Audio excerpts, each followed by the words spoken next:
അല്ല ഗൈസ്, അപ്പോൾ തുടക്കത്തിൽ തന്നെ എൻ്റെ കൈരേഖയായിട്ട് കാണിക്കുന്നത് എന്താ വെച്ചാൽ കയ്യിൽ നിന്ന് ഒരു ചെറിയ പണി കിട്ടിയിട്ടോ. എൻ്റെ കൈ വേദന തുടങ്ങിയിട്ട് ഏകദേശം ഒരു 1.5 മാസം എന്തായാലും കഴിഞ്ഞിട്ടുണ്ടാവും കേട്ടോ. ഞാനിവിടെ വേറൊരു ഡോക്ടറെ കാണിച്ചപ്പോൾ പെയിൻ കില്ലർ തരിക എന്നല്ലാതെ കൈയിൻ്റെ വേദനയുടെ കാര്യം എനിക്ക് മനസ്സിലായിട്ടുണ്ടായിരുന്നില്ല. അങ്ങനെ വേദന സഹിക്കാൻ പറ്റാതെ ഞാനിപ്പോൾ പത്രിപ്പാല സത്യഭാ സാറിനെ കാണിക്കാനായിട്ട് നമ്മുടെ സത്യ ക്ലിനിക്കിൽ വന്നിരിക്കുക കേട്ടോ. എന്നോട് ഇപ്പോൾ കുറച്ച് പേരെങ്കിലും കാണുമ്പോൾ ചോദിക്കുന്നുണ്ടോ എന്താ വീഡിയോസ് ഒന്നും ഇടാതെ, എന്താ വീഡിയോസ് ഒന്നും ഇടാതെ എന്ന്. അതിൻ്റെ കാരണം ഏറെക്കുറെ ഇതൊക്കെയാണ്. ചെറിയ ആളുകൾ നടക്കാൻ തുടങ്ങിയപ്പോൾ അതിൻ്റെ പുറകെ ഓടൽ തന്നെയാണ് എനിക്ക് പണി കേട്ടോ.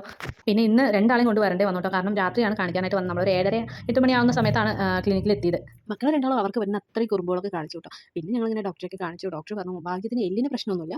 പക്ഷേ ഞരമ്പ് നമ്മുടെ കയ്യിൽ ആ പ്രധാന ഞരമ്പുണ്ടല്ലോ, കാണുന്നുണ്ടോ എനിക്കറിയില്ല കേട്ടോ. അതൊരു ബ്ലൂ കളറിൽ ഇങ്ങനെ തെളിഞ്ഞ് ഒരു നീരുണ്ട് അവിടെ. അത് ചതഞ്ഞു എന്നാണ് പറഞ്ഞത്.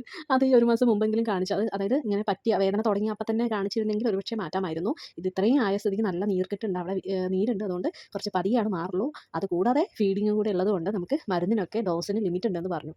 കൈ ഇത്രത്തോളം എത്തിയത് എൻ്റെ ഭാഗത്ത് തന്നെയാണ് കേട്ടോ മിസ്റ്റേക്ക്. ഞാനായിരുന്നു ഡോക്ടറെ കാണിക്കാൻ മടി കാണിച്ചത്. അതിനി പറഞ്ഞിട്ട് കാര്യമില്ല. പിന്നെ ഇപ്പോഴും ഞാൻ വന്നത് എനിക്ക് വർക്കുണ്ട്. ഇനിയിപ്പോൾ സീസൺ ആവണതുകൊണ്ട് മെഹന്തിയൊക്കെ ഇരുന്ന് ഇടേണ്ടി വരും. അപ്പോൾ കയ്യിന് ഭയങ്കര സ്ട്രെയിനാണ്, പെയിനാണെന്നൊക്കെ പറഞ്ഞിട്ടാണ് ഇപ്പോൾ പോലും ഞാൻ ഡോക്ടറെ കാണാനായിട്ട് കൂട്ടാക്കിയത് കേട്ടോ. നമ്മളിപ്പോൾ കൈവേദനയാണെന്ന് പറഞ്ഞിട്ട് മെഹന്തിക്കോ മേക്കപ്പിനോ പോവാതിരിക്കാനോ അതിലെന്തെങ്കിലും കോംപ്രമൈസ് ചെയ്യാനോ ഒന്നും പറ്റത്തില്ല.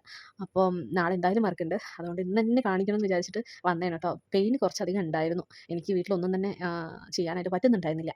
അങ്ങനെ ഞങ്ങൾ മരുന്നെല്ലാം മേടിച്ച് ഇറങ്ങി കേട്ടോ. പോയിട്ട് വേണമായിരുന്നു ചപ്പാത്തിയൊക്കെ ഉണ്ടാക്കാമെന്ന് പറഞ്ഞപ്പോൾ കണ്ണേട്ടനാ പറഞ്ഞ് ഇനി ഈ കുഞ്ഞുങ്ങളെയും കൊണ്ട് ചപ്പാത്തി ഉണ്ടാക്കലും കഴിക്കലും കിടക്കലും ഒക്കെ വൈകും. അതുകൊണ്ട് പോയിട്ടൊന്നും ഉണ്ടാക്കണ്ട, നമുക്ക് മേടിച്ചിട്ട് പോകാൻ പറഞ്ഞു. കുട്ടികൾക്കുള്ള റൈസ് മാത്രം കുറച്ച് ഉണ്ടായിരുന്നു. അപ്പോൾ പിന്നെ ഞങ്ങൾ പത്തിരി വാങ്ങിച്ചു കേട്ടോ. പത്തിരി മേടിച്ചിട്ട് അതും കഴിച്ചു. ഞാൻ കഴിക്കുമ്പോൾ ദാ 2 ആളും എൻ്റെ അടുത്തുണ്ടായിരുന്നു. പിന്നെ ചെറിയ ആൾ എപ്പോഴും ആ ഒരു ചെരുപ്പെല്ലാം വെക്കുന്ന ആ ഒരു ഇതിൻ്റെ താഴെയാണ്. ഞാനെല്ലാം അടുക്കി പെറുക്കി വെക്കും, അവനെല്ലാം എടുത്ത് താഴെ ഇടും. അപ്പോൾ ഞാൻ വിളിച്ചപ്പോൾ അപ്പോൾ അവിടെ നിന്നൊരു നോട്ടം നോക്കിയിരുന്നു കേട്ടോ, സ്ലോ മോഷനിൽ. അതാണ് ഈ കണ്ടത്. അപ്പം ഇന്ന് ഇത്രയൊക്കെ ഉള്ളൂ കേട്ടോ. ഇനി പരമാവധി ഞാൻ വീഡിയോസൊക്കെ ഇടാൻ നോക്കാം. അതുവരെ tata bye bye, see U.